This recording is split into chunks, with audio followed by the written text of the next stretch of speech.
In the heart of the bustling city of light, where the streets glittered under lanterns and laughter echoed through cobblestone alleys, Victoria stood out like a rare diamond. Her golden hair flowed like sunlight, and her emerald eyes sparkled with dreams of a love untainted by wealth.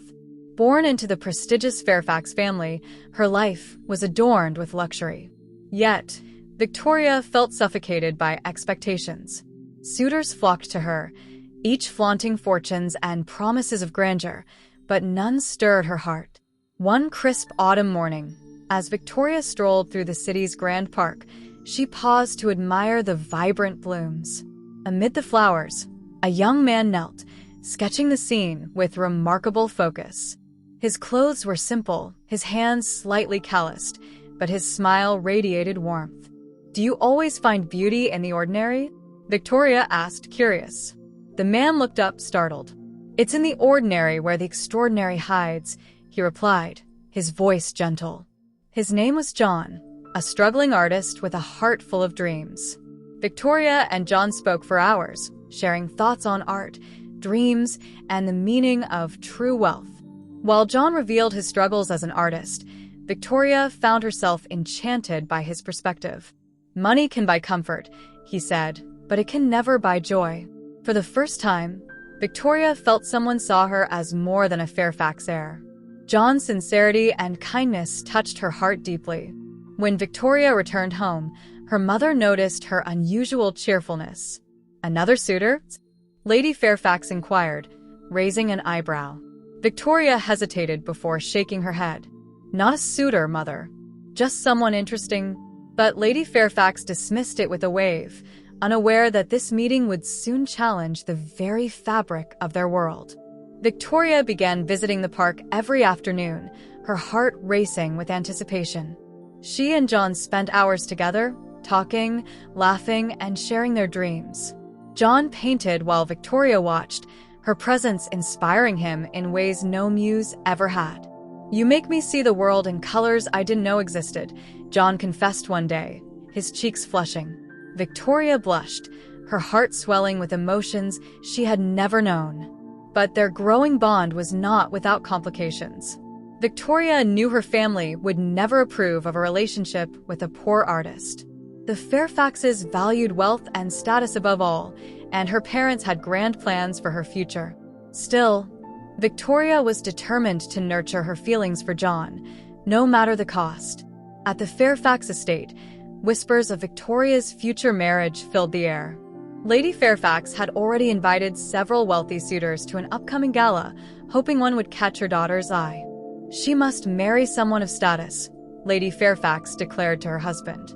"We cannot let her squander her beauty on someone undeserving." Meanwhile, Victoria grew anxious. She knew the gala would be a test of her resolve. She couldn't bear the thought of being paraded before suitors she didn't love. That evening, as she stared out her bedroom window, her mind drifted to John. His kind eyes and gentle words gave her strength. "I must find a way," she whispered to herself. "Love is worth fighting for." The next day, Victoria met John under their favorite willow tree. "My family is planning a gala," she began, her voice trembling. "They expect me to choose a husband from their list of suitors." John's face fell, but Victoria reached for his hand. "I don't want any of them. I want you." John was touched but hesitant. "Victoria, I can't compete with their wealth. Your family will never accept me." Victoria's grip tightened. "We'll make them see," she insisted. "I'll prove to them that love is worth more than money." John's heart swelled with hope, though he knew the road ahead would be fraught with challenges. Together, they began to plan a way to convince her family. The day of the gala loomed closer, and Victoria's parents spared no expense. Invitations were sent across the City of Light, summoning the most eligible bachelors and wealthiest families. Victoria's heart sank as she overheard her mother boasting to friends about the grand event. "It will be the perfect occasion for Victoria to secure a proper match," Lady Fairfax said, her tone dripping with pride. That evening, Victoria confided in her closest maid, Clara. "Clara, I need your help," she said, clutching her friend's hands. "There's someone I love, but he's not the kind of man my family would approve of." "Clara, loyal to Victoria, nodded. "I'll do whatever I can to help you, miss," she promised. Together, they devised a plan to ensure John could attend the gala, even if it meant bending the rules. John hesitated when Victoria proposed her plan to him. "You want me to come to the gala?" he asked, incredulous. "How will I even get in? I'm not one of them." Victoria smiled, her eyes shining with determination. "Clara, and I will handle that. You just need to be there." Despite his reservations, John agreed, knowing how much this meant to her. On the evening of the gala, John arrived dressed in a borrowed suit that Clara had managed to procure. Though he felt out of place among the opulent surroundings, he stood tall. Victoria spotted him from across the ballroom and felt her heart skip a beat. As they locked eyes, she knew this was the first step toward proving that love could shine brighter than gold. The ballroom sparkled with golden chandeliers and music that echoed through the grand hall. Victoria, in an elegant sapphire gown, turned heads as she descended the staircase. But her attention was fixed solely on John, who lingered near the edges of the room. Gathering her courage, she approached him. "Dance with me," she whispered, holding out her hand. John hesitated but took her hand, leading her to the center of the floor. Gasps and murmurs rippled through the crowd. "Who is that man?" "He doesn't belong here," whispered the guests. Victoria ignored the stares, focusing on John as they swayed to the music. For a moment, it felt like they were the only two people in the room. But Lady Fairfax's sharp gaze soon landed on them, her expression turning icy. "What is she doing?" she hissed her husband. "We must put a stop to this." The evening was far from over, and Victoria knew the confrontation she dreaded was drawing near. The moment the dance ended, Lady Fairfax stormed toward Victoria and John, her face a mask of fury. "Who is this man?" she demanded, her voice sharp enough to silence the surrounding guests. Victoria stood her ground, her chin raised. "This is John," she said firmly, "and he's my guest." Lady Fairfax's eyes narrowed as she took in John's simple attire and humble demeanor. "A guest," she scoffed. "You've embarrassed this family by bringing someone so unsuitable into our home." The crowd murmured in agreement, but Victoria refused to waver. "John is kind, talented, and honest, qualities far more valuable than wealth," she said, her voice unwavering. Lady Fairfax's lips tightened. "We'll discuss this in private," she hissed, dragging Victoria away. In the privacy of the Fairfax library, Lady Fairfax let her fury explode. "Have you lost your mind, Victoria?" she demanded. "You're throwing away your future for a man who has nothing to offer." Victoria remained calm, her voice steady as she replied. "He has everything to offer, Mother. He makes me happy, and isn't that what matters most?" Lady Fairfax scoffed. "Happiness doesn't keep a roof over your head or maintain our family status." Victoria's heart ached at her mother's cold words, but she refused to give up. "I won't marry someone I don't love," she said, her voice resolute. "And I won't spend my life chasing wealth at the expense of my heart." Lady Fairfax stared at her daughter, shocked by her defiance. "You'll regret this," she warned before leaving the room. Alone, Victoria felt a wave of relief. She had taken a stand for her love, but she knew the battle was far from over. The next challenge was convincing her father, a man whose approval carried even more weight. The following morning, Victoria faced her father in his study. Lord Fairfax was a man of few words, but his authority was undeniable. As Victoria entered, he looked up from his ledger, his gaze sharp. "Your mother tells me you caused quite a scene last night," he said, his tone measured. Victoria took a deep breath, steadying herself. "Father, I need you to understand. I've found someone I love, someone who values me for who I am, not for my family's wealth." Lord Fairfax leaned back in his chair, his expression unreadable. "Love is a fine sentiment, Victoria," he said slowly, "but it doesn't build legacies. Our family's name carries weight, and your choice of a husband must reflect that." Victoria clenched her fists, determined not to falter. "What is a legacy without happiness, Father? I don't want to live a life of regret, married to someone I don't love." Lord Fairfax studied her for a long moment before responding. If this young man wishes to be with you, he must prove his worth. Bring him to me tomorrow, and we shall see if he is deserving of you. Though Victoria knew this was only the beginning of the battle, she saw a glimmer of hope in her father's words. Victoria hurried to the park, where John was painting beneath their favorite willow tree. She explained her father's challenge, her voice laced with both excitement and apprehension. "He wants to meet you," she said. John's brow furrowed. "And what does he expect of me?" he asked, his voice calm but uncertain. "He wants to see if you're worthy in his eyes," Victoria admitted. John sighed, wiping his hands on his paint-stained trousers. "I don't know how to prove myself to a man like your father," he said honestly. Victoria placed a reassuring hand on his. "Just be yourself. Show him the man I fell in love with." The next day, John stood before Lord Fairfax in the grand study of the Fairfax estate. Dressed in his best, he felt the weight of the moment. Lord Fairfax regarded him with a cold, assessing gaze. "Tell me, young man," he began, "what can you offer my daughter?" John straightened his posture and replied with quiet confidence. "I can offer her love, respect, and a lifetime of happiness. I may not have wealth, but I will dedicate my life to making her dreams come true." Lord Fairfax listened, his expression unreadable, as the test began. John's words lingered in the air, his sincerity unwavering. Lord Fairfax leaned forward, his steely gaze unrelenting. "Love and respect are admirable," he said, "but they don't pay bills or secure a future. Tell me, how do you plan to provide for Victoria in the long term?" John met his gaze, his voice calm but resolute.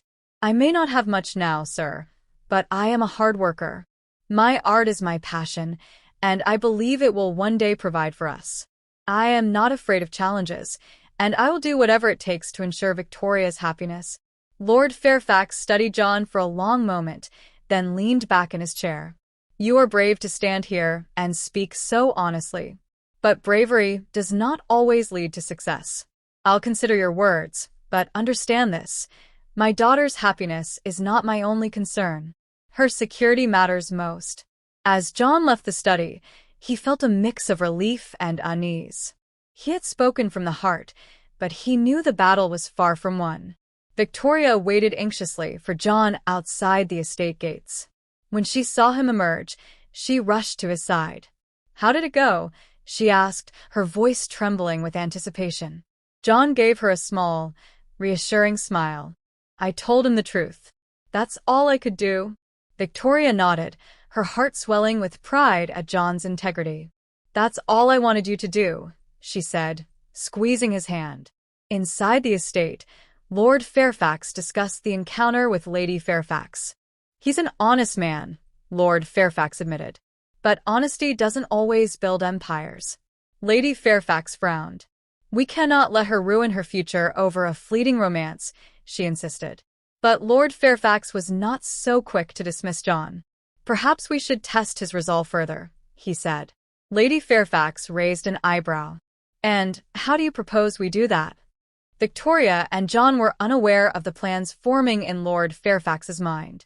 For now, they clung to the hope that their love could overcome the walls of tradition and prejudice that stood between them. 2 days later, Lord Fairfax summoned John again, this time to a small workshop behind the Fairfax estate. Victoria accompanied him, her curiosity piqued. Inside, Lord Fairfax stood beside a table laden with tools and wood. "You spoke of hard work," he began. "Now, I will see it for myself. This desk has been in disrepair for years. Fix it, and we'll talk further."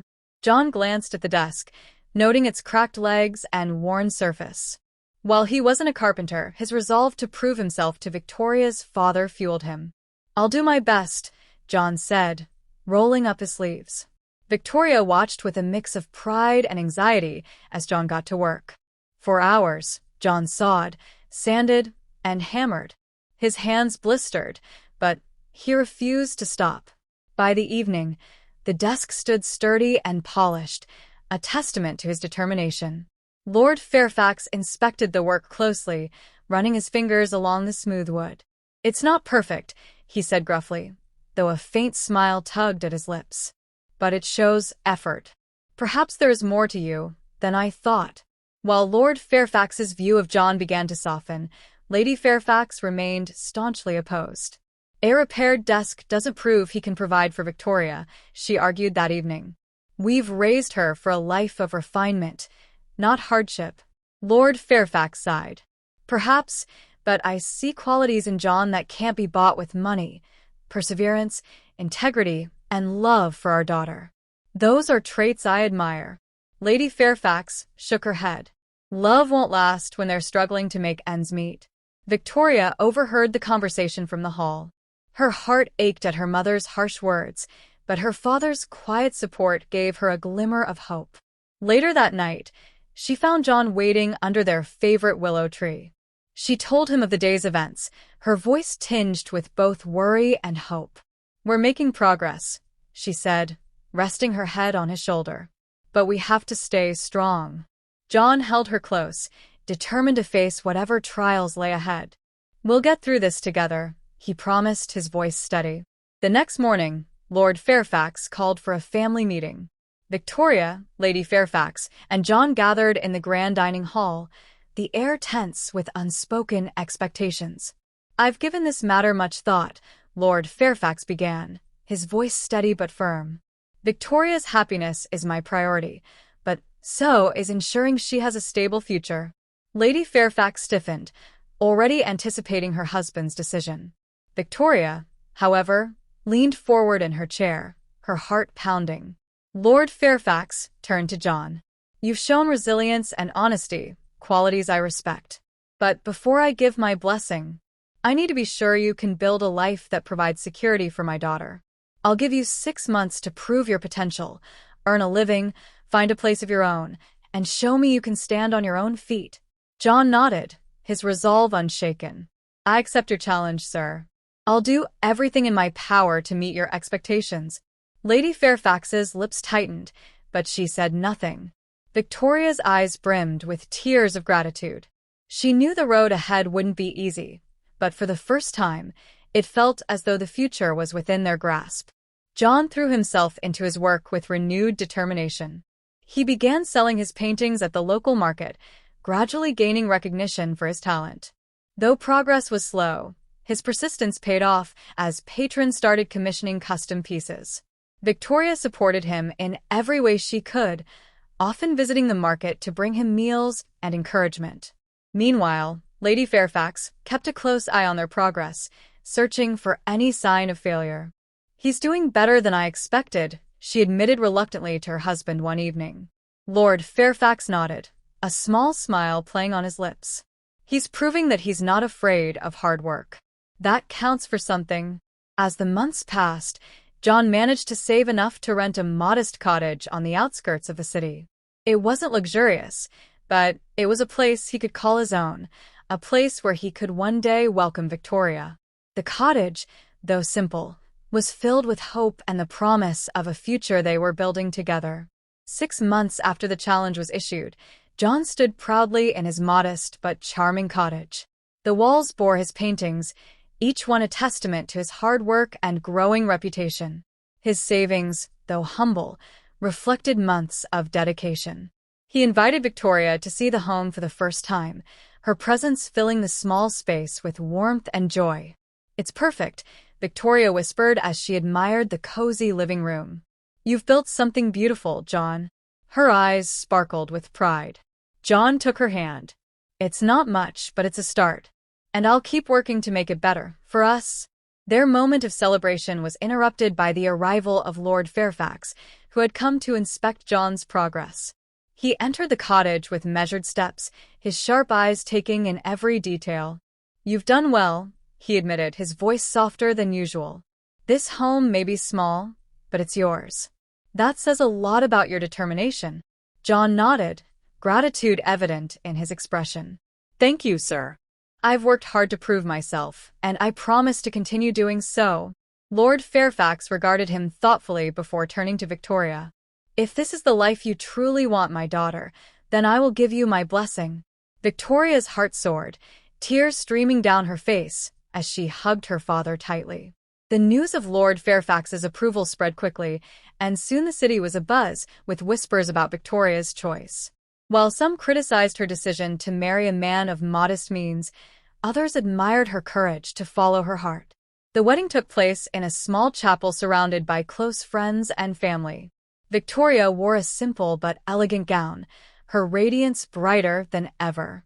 John stood at the altar, his eyes filled with love and awe as she walked toward him.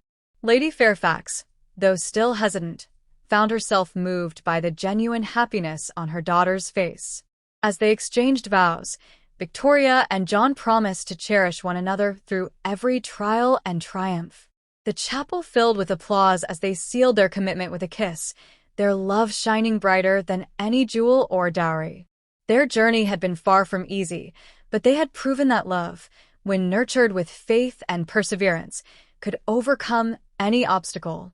Together, they began their new life, ready to face whatever the future held with hearts full of hope and hands intertwined.